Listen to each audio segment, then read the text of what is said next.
Shalom, shalom. Estou aqui para falar agora de um texto assim muito polêmico em relação a julgamento. Vamos lá? Veja bem. Primeiro, sempre lembro das regrinhas que falamos. As regrinhas de explícitos e implícitos. Enunciado, que são textos, que são palavras que têm que fazer sentido. Porque se não fizer sentido, não tem como você compreender.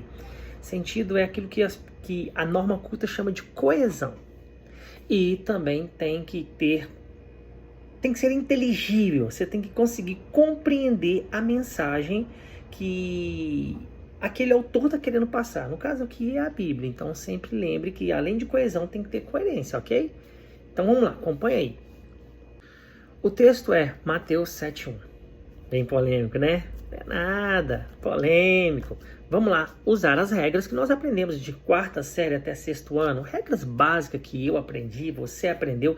E detalhe, vale a pena lembrar que são regras de linguística e não da língua portuguesa, ou francesa, inglês, ou hebraico, aramaico ou grego, e sim da linguística, ok?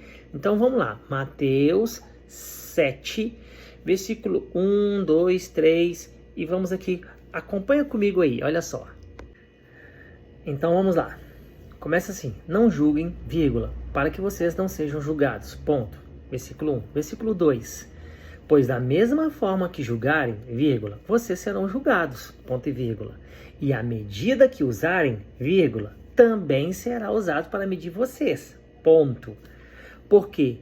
Versículo 3. Porque você repara no cisco que está no olho do seu irmão, vírgula, e não se dá conta da viga que está em seu próprio olho?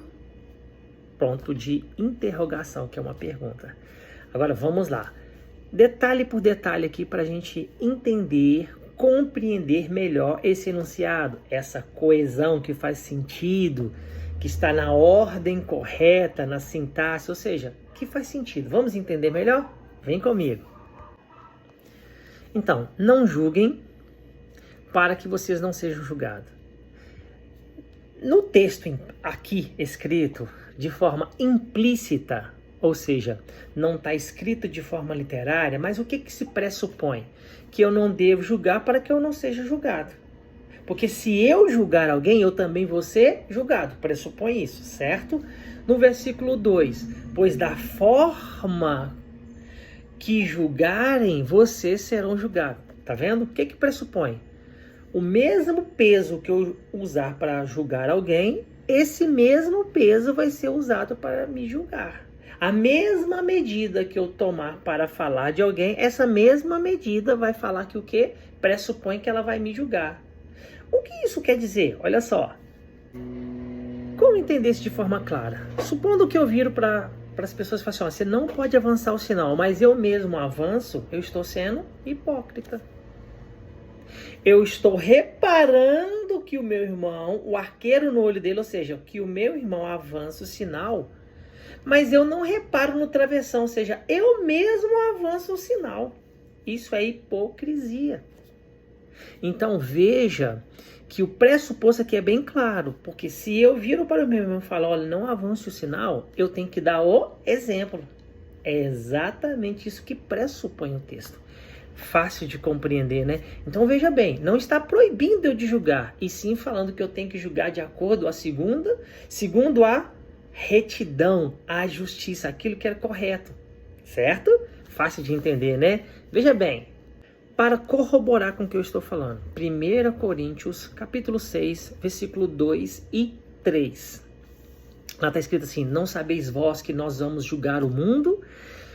Não sabeis vós que vamos julgar os anjos? Ou seja, se nós, o que andamos em retidão, o que andamos em obediência ao Senhor, tem autoridade para julgar as coisas erradas do mundo e para julgar os anjos que pecaram contra o eterno Deus, ou seja, um júri popular, onde o juiz bate o martelo, mas é o júri que dita se é culpado ou inocente. Assim vai ser conosco. Então veja que você tem essa autoridade, desde que você ande de forma correta. Ou seja, você fala para ele não avançar o sinal, no nosso exemplo, e você mesmo não avança.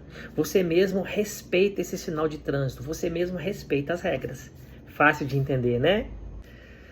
Outro exemplo fantástico é João 7:24. João 7:24 diz: não julguem pela aparência, mas julguem pela retidão, pela reta justiça. Tá vendo? O que isso pressupõe? Que eu posso julgar desde que eu ande no caminho correto. Desde que eu não olhe para a aparência da pessoa, se ela é rica, se ela é pobre, se ela tem grande conhecimento ou não, se ela é meu parente ou não, eu tenho que julgar da forma correta. Se eu falo para a pessoa não avançar o sinal, isso tem que servir para mim, para o rico, para o pobre, para o bonito, para o feio, para o alto, para o baixo. Ou seja, de acordo com a reta justiça. Fácil de compreender quando você usa as regras. Isso não está escrito de forma literária, mas é implícito. Está de forma bem clara, certo? É muito legal entender isso, né? Para trazer uma elucidação, ou seja, para ficar mais claro, presta bem atenção, olha só que legal. Ela me ama hoje como sempre me amou. O que isso quer dizer? O sempre demonstra de forma implícita o que não está escrito de forma literária, que ela me amou sempre. E esse sempre aqui que ela me amava lá no início, com atitudes, como ela me ama hoje e pressupõe que ela vai me amar no futuro também da mesma maneira, porque as atitudes dela deixam claro que ela me ama hoje como sempre me amou. Fica fácil de compreender, não é verdade? Porque esse sempre tem uma denotação, ok? De que lá no início as atitudes dessa pessoa demonstram que ela me ama. E hoje as atitudes continuam. E as atitudes dela é tão evidente, mas tão evidente, que pressupomos que ela sempre vai continuar nos amando. E assim você pode pegar um exemplo de um casal que no início era feliz, continuou feliz e morreram felizes. Ou um outro exemplo bem claro é de uma mãe que no início amou seu filho quando estava na gestão, quando o seu filho veio ao mundo, e até mesmo quando o seu filho, quando ela veio a falecer, ela ainda continuava amando seu filho. É um exemplo claro que a gente consegue entender de forma clara. Isto é o que chamamos de implícito pressuposto. Não está escrito de forma literária, mas pressupõe.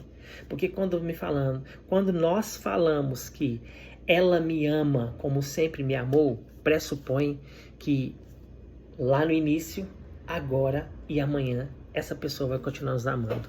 Então, é exatamente isso que eu quero que vocês entendam. No versículo aqui de Mateus, pressupõe que para julgarmos, temos que julgar de forma correta e justa. Não que é proibido julgar, e sim que devemos julgar de acordo com a retidão. Se eu falo que não podemos atravessar o sinal, que é errado atravessar o sinal, eu tenho que dar o exemplo. Esse exemplo tem que servir para mim, para o rico, para o pobre, para o grande, para o alto, para todos. Fácil de entender, né? Gostou? Então, compartilha, deixa seu like, chama seus amigos, seus vizinhos, seus líderes para ver esse vídeo de forma clara, que ficou bem claro, né? De forma objetiva, que a Torá, a Bíblia, não nos condena a julgar, e sim, ela só fala que devemos julgar de acordo com a reta justiça. Beleza? Que o Eterno abençoe você, faça um esplêndido dia. Seu dia seja esplêndido e abençoado de todas as formas, de todas as maneiras. Shalom, shalom.